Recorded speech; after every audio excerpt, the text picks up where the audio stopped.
Bonsoir Papineau. Bonsoir, bonsoir. Et on démarre avec du kickboxing. Une matinée d'initiation a eu lieu samedi dernier. Initiative organisée au sein du club Mrengue Boxing à Doujani par la Ligue de Mayotte de kickboxing et discipline associée. L'enjeu majeur est ici de lutter contre l'oisiveté et la délinquance des jeunes dans ce village de Doujani et surtout de les sensibiliser à la pratique de ce sport de combat. Retour sur cette matinée avec Jaïdi Maolida et Ibrahim Yahya. Voilà 8 mois que Dimassi est licencié au club de Mrengue Boxing de Doujani. Depuis son arrivée, son apprentissage est fructueux. Une belle opportunité pour lui et ses amis de venir ici se défouler sur le tatami plutôt que de tourner en rond dans le quartier. À mes camarades, j'apprends beaucoup de choses. Je ne pensais pas qu'il y aurait une bonne ambiance avec mes camarades, mais aussi avec le club. Et je remercie aussi le coach, c'est grâce à lui qu'aujourd'hui on est ici présent, quoi. J'ai bien apprécié et je me sens à l'aise dans le boxe. Je pensais que c'était que dans le rugby, mais là maintenant, je pense que je vais venir à tous les entraînements de boxe.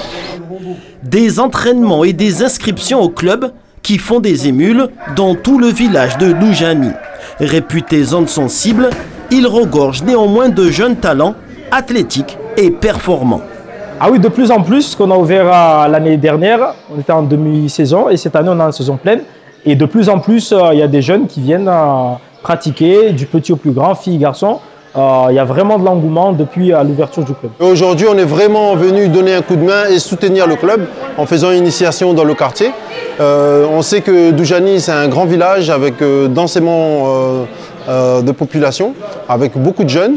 Donc on a voulu faire cette initiation pour attirer encore plus de jeunes, sachant qu'à Mayotte, on a beaucoup de talents. On sait qu'à Doujani, on peut sortir aussi des futurs champions. Des futurs champions pour des sports de combat très prisés par nos jeunes Mahorais. Et parmi ces jeunes combattants, certains auront peut-être la chance de devenir un jour champion du monde, à l'instar de Maxime Rochefeuille du Mahorais Boxing, qui vient de remporter 3 médailles d'or à Francfort, en Allemagne, au championnat du monde de l'International Combat Organization. Il s'est imposé dans 3 disciplines différentes, le kickboxing, le K1 et la boxe anglaise. La jeune Mahoraise Chayana Laurent, de la Team Robert, chez les moins de 55 kilos, décroche 2 médailles d'argent en kickboxing et K1, et Luna Sinav décroche la médaille de bronze en kickboxing. Écoutons Maxime Rochefeuille, triple champion du monde. Il nous fait part de sa satisfaction. Un long week-end de compétition, donc ça a duré 3 jours, de vendredi jusqu'à dimanche. Donc des combats durs, notamment en finale. Ce qu'on va retenir, c'est la victoire. Le sentiment que j'ai actuellement, beaucoup de fierté par rapport notamment le fait d'avoir représenté fièrement Mayotte, les couleurs de Mayotte, du club. Et comme j'ai toujours dit, Mayotte c'est un peu mon île d'adoption. C'est là où j'ai appris à boxer et que j'ai fait de merveilleuses rencontres. Et on en vient à présent au Grand Raid de la Réunion, une course internationale qui approche à grands pas, Papineau. C'est l'événement de cette semaine, le Grand Raid, la plus célèbre et la plus mythique reste la Diagonale des Fous. Nous avons aussi, entre autres, le Trail de Bourbon ou encore la Mascareigne. Plus de 7000 coureurs sont attendus sur les sentiers pendant 4 jours, parmi lesquels des Mahorais qui prendront part à cette course, à ce Grand Raid 2024. Et pour en parler, nous sommes avec Mohamed Ahamada Tostao. Bonsoir. Bonsoir. Alors, vous êtes le directeur de l'excellence sportive à la mairie de Mamoudzou. Une trentaine de Mahorais prendront part à ce Grand Raid. Ce sont des Mahorais que vous suivez, que vous accompagnez ? Effectivement, c'est en fait, depuis que ça existe, on s'est dit qu'il faut qu'on s'organise d'une manière à ce qu'on aille en groupe et puis surtout, parce qu'au-delà de la course, mais il y a aussi ce qu'on appelle tout ce qui est ravitaillement, où il faut du monde. Donc, effectivement, on s'organise d'une manière à ce on puisse accompagner ces athlètes parce que aujourd'hui, quand même, la diagonale de fou, qui est quand même 175 km, on aura 4 athlètes sur une trentaine qui vont faire les différentes courses. D'où il faut effectivement une organisation solide pour que, en tout cas, ces 4 coureurs terminent cette distance. Alors, vous parlez justement d'une organisation solide. Qui sont ces athlètes et comment se sont-ils préparés?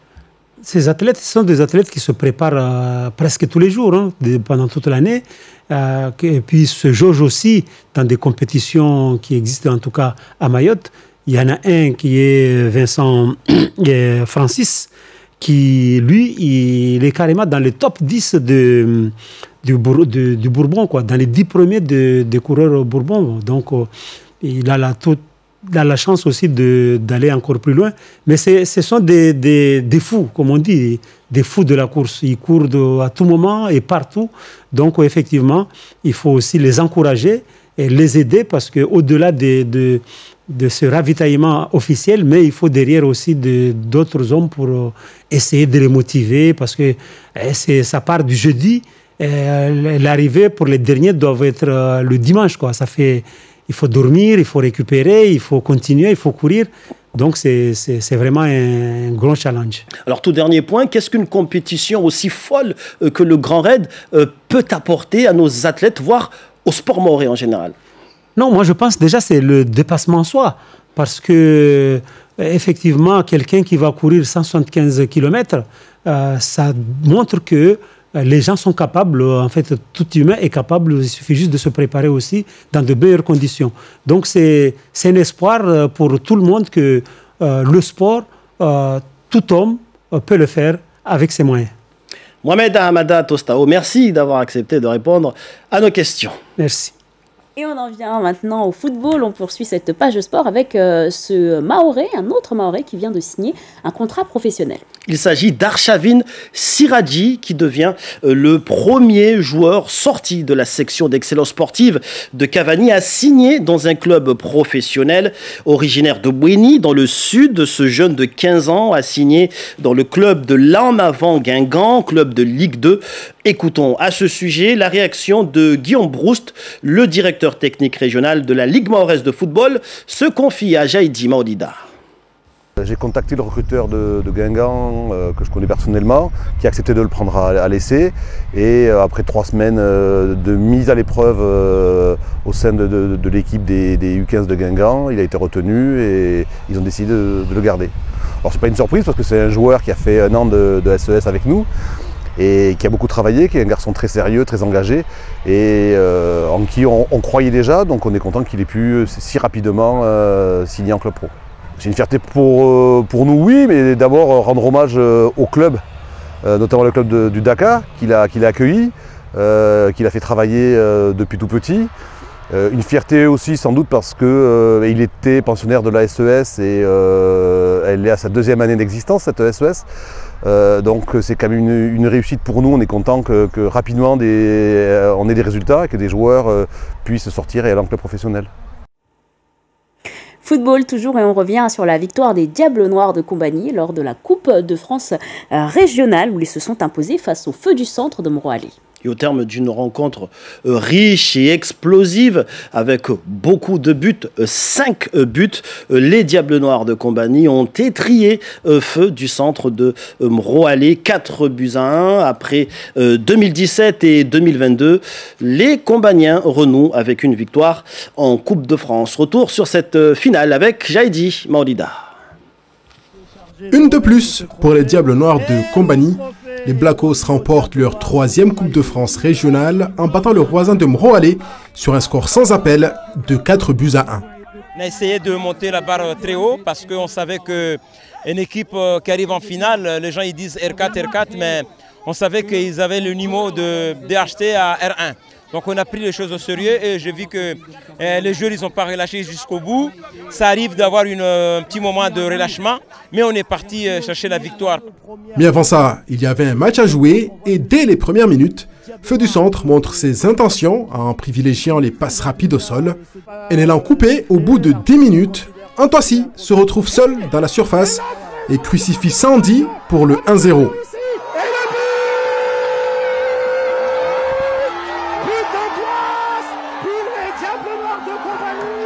À la demi-heure de jeu, sur ce corner de Chamou, Raphaël trouve à son tour le chemin défilé. 2-0, c'est le score à la mi-temps. À la reprise, Feu du Centre se reprend. Kaou est parfaitement placé sur ce centre et permet aux Rouges de réduire le score à 2-1. Mais la joie sera de courte durée. 5 minutes plus tard, Awad se débarrasse de son défenseur et sert parfaitement Chamou pour le 3-1. Jolito marque ensuite sur penalty et scelle le sort du match. La logique a été respectée. Aujourd'hui, c'est une équipe, un club de R4 face à un club de R1. L'expérience a joué. Les plus grands ont fait la différence. Je suis fier par mes jeunes. On a eu un long parcours. On a éliminé des équipes de R3, de R2, voire de R1. Le tirage au sort n'est pas pareil en finale parce que tu te retrouves en finale hors chez toi. Aujourd'hui, ce n'est que de l'apprentissage. Pour Mroalé, l'apprentissage se poursuit, eux qui sont bien placés pour une montée en R3. Et pour Kombani, la prochaine étape, c'est le 7e tour de la Coupe de France qui se disputera le 16 novembre prochain.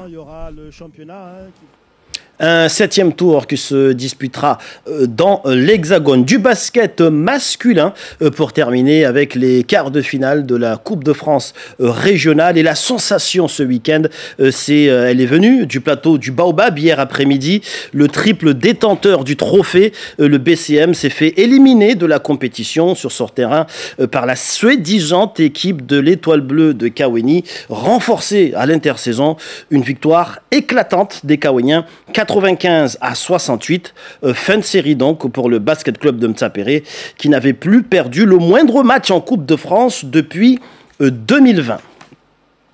Et puis dans le reste des résultats de ces quarts de finale de Coupe de France régionale, les vautours de l'abattoir recordman de la compétition se qualifient en battant Colorado Beetle de Mtsahara 95-74. Les gladiators de Doujani éliminent Rapide d'Éclair de Pamandi, score 80-71. Enfin, TCO de Mamoudzou sort le BC Aqua sur le score de 107-74.